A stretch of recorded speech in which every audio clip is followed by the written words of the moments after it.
بسم اللہ الرحمن الرحیم۔ دوستو، آج کی یہ ویڈیو انتہائی اہمیت کی حامل ہے۔ اس ویڈیو میں ایک پروفیسر صاحب اور ایک طالب علم کی سسٹر کا قصہ سنایا جائے گا۔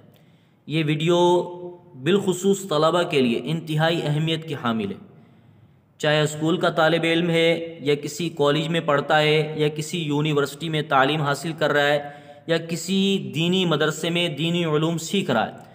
ہر ایک طالب علم کے لیے، چاہے دینی ہے یا دنیاوی، سب کے لیے یہ ویڈیو انتہائی اہمیت کی حامل ہے۔ اس لیے عرض ہے کہ آخر تک دیکھیے، اس ویڈیو میں ایک اہم سبق بھی موجود ہے۔ تو دوستو، اس قصے کی جانب بڑھنے سے پہلے آپ سے عرض ہے کہ اگر ابھی تک آپ نے ہمارا یہ چینل علم کی دنیا علی حسن ملک کے ساتھ کو سبسکرائب نہیں کیا تو سبسکرائب کر لیجئے، بیل آئیکن کو پریس کر دیجئے تاکہ ہر آنے والی ویڈیو سے آپ بر وقت استفادہ کر سکیں۔ تو دوستو، بڑھتے ہیں اس قصے کی جانب۔ کہتے ہیں کہ کسی یونیورسٹی کے ایک پروفیسر صاحب طلباء سے بھری ہوئی کلاس میں ایک اہم موضوع پر لیکچر دے رہے تھے۔ دوران لیکچر انہیں کوئی بات سمجھانے کے لیے وائٹ بورڈ پر لکھنے کی ضرورت پیش آئی، تو انہوں نے قلم اٹھایا اور وائٹ بورڈ پر لکھنا شروع کر دیا۔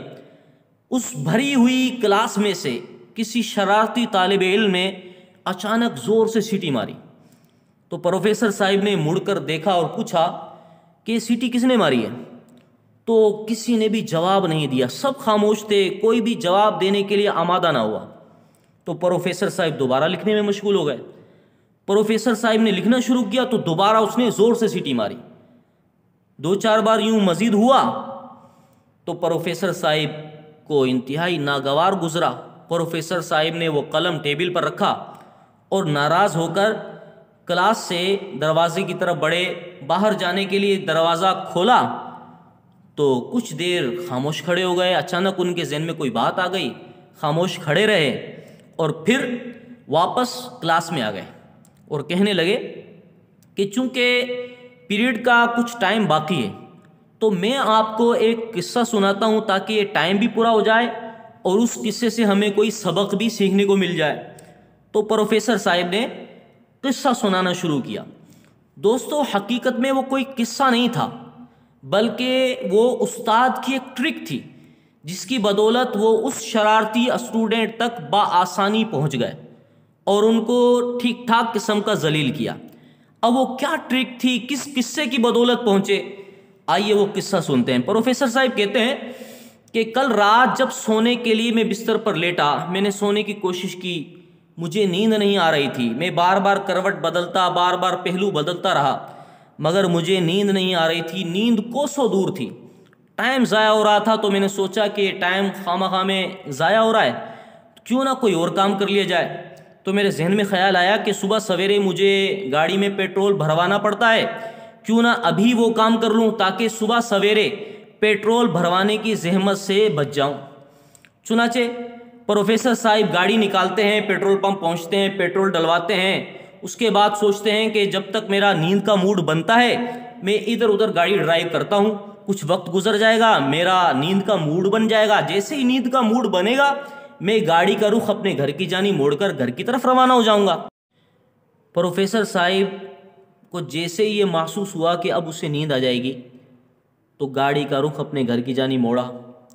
پروفیسر صاحب کہتے ہیں کہ میں آ رہا تھا، راستے میں سڑک کے کنارے ایک نوجوان لڑکی کو تنہا کھڑے ہوئے دیکھا، تو مجھے اندازہ ہوا کہ یہ ضرور کسی مشکل میں ہے، اس کو مدد کی ضرورت ہے۔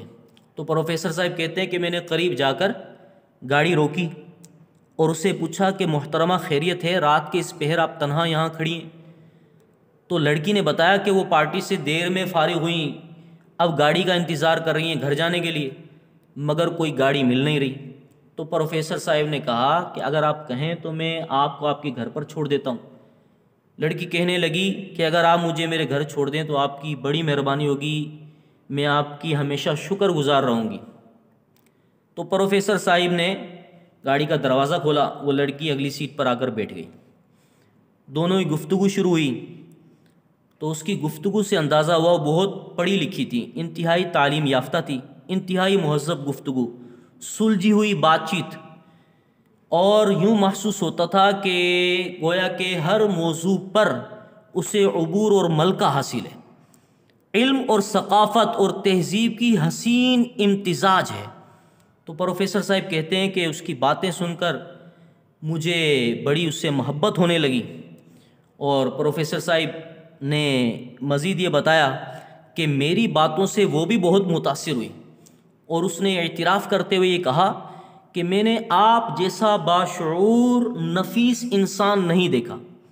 تعارف بھی ہوا تو اس کو پتہ چلا کہ میں پروفیسر ہوں، فلاں یونیورسٹی میں لیکچر دیتا ہوں، تو وہ ایک دم سے مسکراتے ہوئے کہنے لگی پروفیسر صاحب آپ سے ایک گزارش ہے۔ تو پروفیسر صاحب کہتے ہیں کہ گزارش نہیں، آپ حکم کریں۔ تو وہ لڑکی کہنے لگی کہ میرا ایک بھائی ہے، وہ آپ کی یونیورسٹی میں پڑھتا ہے، آپ سے گزارش یہ ہے کہ آپ اس کا خاص خیال رکھا کریں۔ تو پروفیسر صاحب کہنے لگے کہ یہ تو کوئی مسئلہ نہیں ہے، آپ مجھے اس کا نام بتا دیجئے۔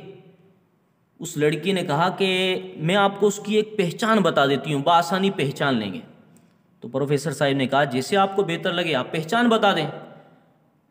تو وہ لڑکی کہنے لگی کہ پروفیسر صاحب میرے بھائی کی پہچان یہ ہے کہ اس کو سیٹیاں مارنا بہت پسند ہے۔ جیسے ہی پروفیسر صاحب نے یہ بات کلاس میں بتائی تو ایک دم سے تمام طلباء کے قہقہے نکل گئے، وہ سب کے سب اس شرارتی لڑکی کی طرف رخ کر کے زور زور سے ہنسنے لگے اور اس کا مذاق اڑانے لگے، اور اس کا منہ ایک دم سے لٹک گیا، وہ انتہائی شرمندہ ہو گیا، ہکا بکا رہ گیا کہ یہ کیا ہوا۔ تو پروفیسر صاحب فوراً سمجھ گئے کہ یہی وہ شرارتی طالب علم ہے جو مسلسل سیٹیاں مار رہا تھا۔ پروفیسر صاحب نے اس کو کہا کہ وہ بیوقوف انسان، کیا تجھے اس بات کا اندازہ نہیں ہے کہ ہم نے یہ پی ایچ ڈی کی ڈگری کتنی مشکلات میں اور کتنی محنت کے ساتھ حاصل کی ہے؟ کیا تو یہ سمجھتا ہے کہ تو مسلسل شرارتیں کرتا رہے گا، سیٹیاں مارتا رہے گا، اور ہمارے پاس اتنا علم اتنا تجربہ بھی نہیں ہے کہ ہم تجھے پکڑ سکیں اور تجھ تک پہنچ سکے، اور تو خاموشی اختیار کر کے بیٹھا رہے، دیگر تیرا ساتھ دیتے رہیں گے تو ہمیں معلوم ہی نہیں ہو سکے گا کہ کون طالب علم یہ سیٹیاں بجا رہا ہے۔ جب پروفیسر صاحب نے اس کی ٹھیک ٹھاک بےعزتی کی، اسے ذلیل کیا، تمام طلباء نے اس کا مذاق اڑایا، جب ایسا ماحول بنا تو اسے اچھی طرح سے بات سمجھ میں آ گئی کہ استاد استاد ہوتا ہے، استاد کے ساتھ استادی نہیں کی جاتی، استاد کے ساتھ ڈیڑھ ہوشیاری کرنا مناسب نہیں ہوتا، اس کا انجام اچھا نہیں ہوتا۔ تو دوستو حقیقت یہی ہے کہ استاد استاد ہوتا ہے، استاد عمومی طور پر عمر میں بڑا ہوتا ہے، اور علم اور تجربے میں تو ویسے ہی بڑا ہوتا ہے، تبھی تو وہ استاد ہے۔ تو دوستو عرض یہ ہے کہ اپنے استاد کا ادب کریں، احترام کریں، ان کی عزت کریں، یہ علم سیکھنے کے لیے انتہائی ضروری ہے۔ اور جب کبھی ایسا محسوس ہو کہ استاد کو یہ بات ناگوار گزر سکتی ہے تو فوراً اس سے باز آ جائیں اور معافی مانگ لیں۔ تو دوستو اگر آپ کو یہ ویڈیو اچھی لگی تو ویڈیو کو شیئر کیجئے، لائک کیجئے، کمنٹس میں اپنی رائے کا اظہار کیجئے۔